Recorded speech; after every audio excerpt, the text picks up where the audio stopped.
Denman Maroney, is that an Irish name by any chance? It is. And does that give you any special qualities when it comes to setting the text of W.B. Yeats? Well, I have Irish ancestry, but I'm an American.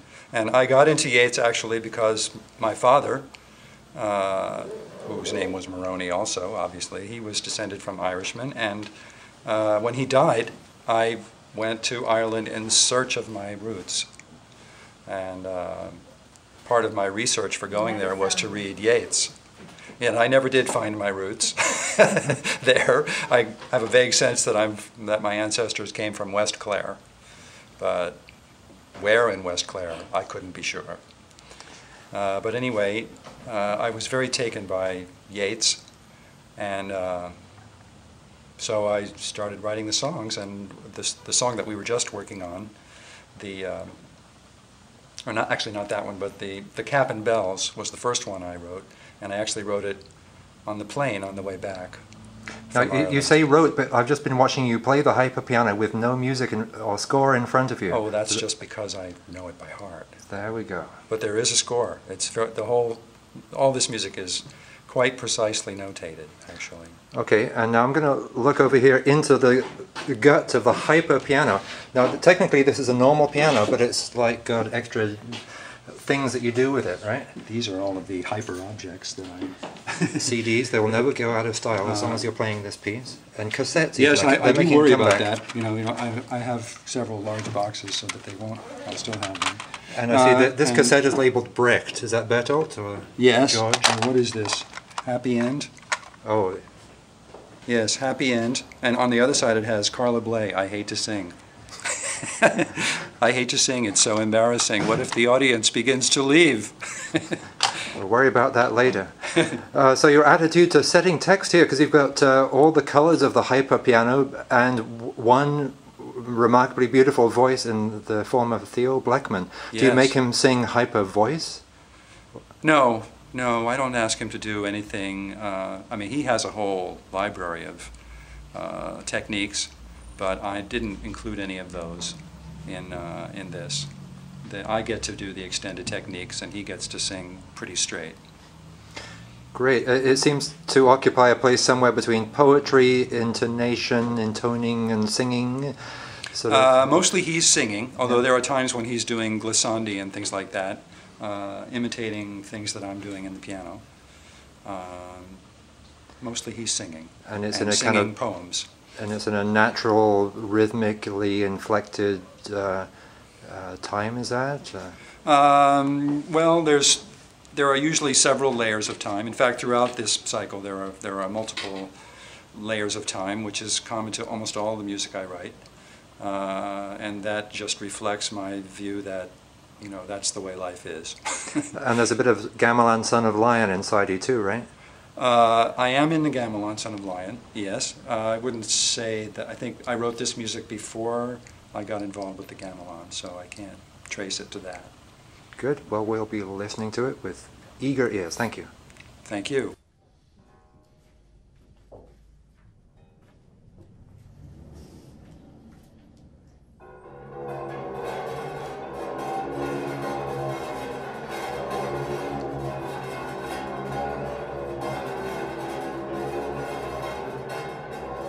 Turning and turning in the widening gyre, the falcon cannot hear the falcon. Things fall apart, the center cannot hold. Mere anarchy is loosed upon the world. The blood dim tide is loosed, and everywhere the ceremony of innocence is drowned. The best lack of conviction and the worst are full of passionate intensity. Surely some revelation is at hand. Surely the second coming is at hand.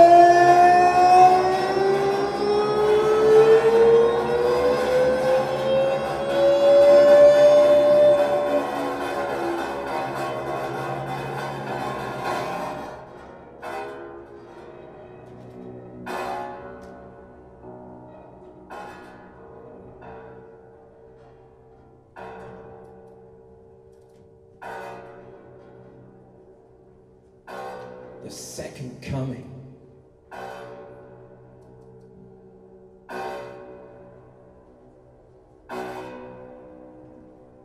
Hardly are those words out,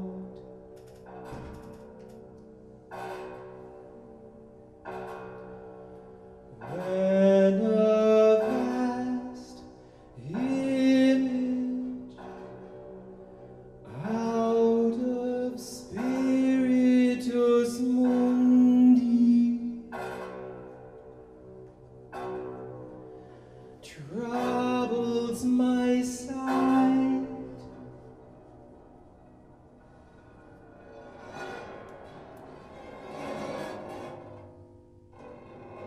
Somewhere in sands of the desert,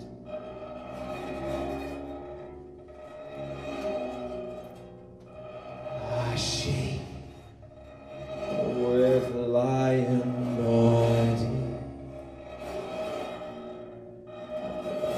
and the head of a man, a gaze blank and pitiless as the sun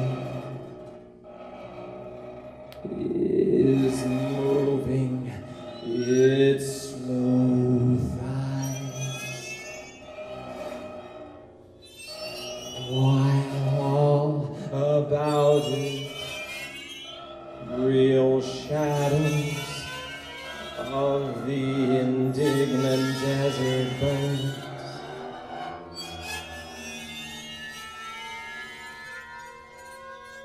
The darkness drops again, but now I know that 20 centuries of stony sleep were vexed to nightmare by your rocking cradle.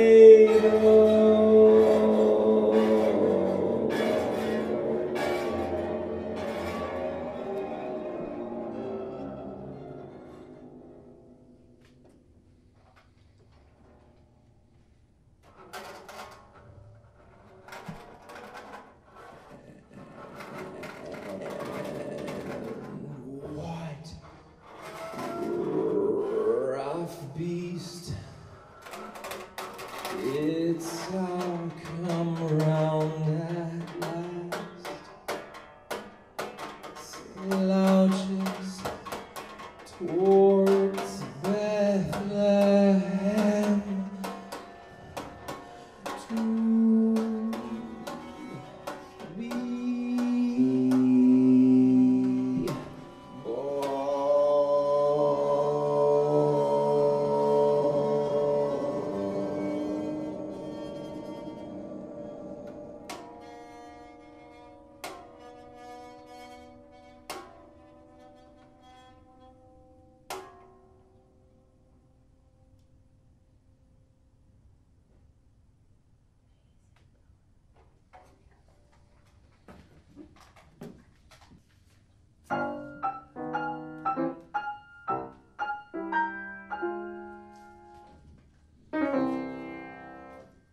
wine comes in at the mouth,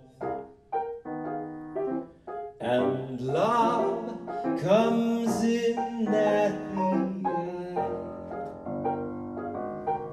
That's all we shall know for truth before we grow old and die. I lift the glass to my mouth.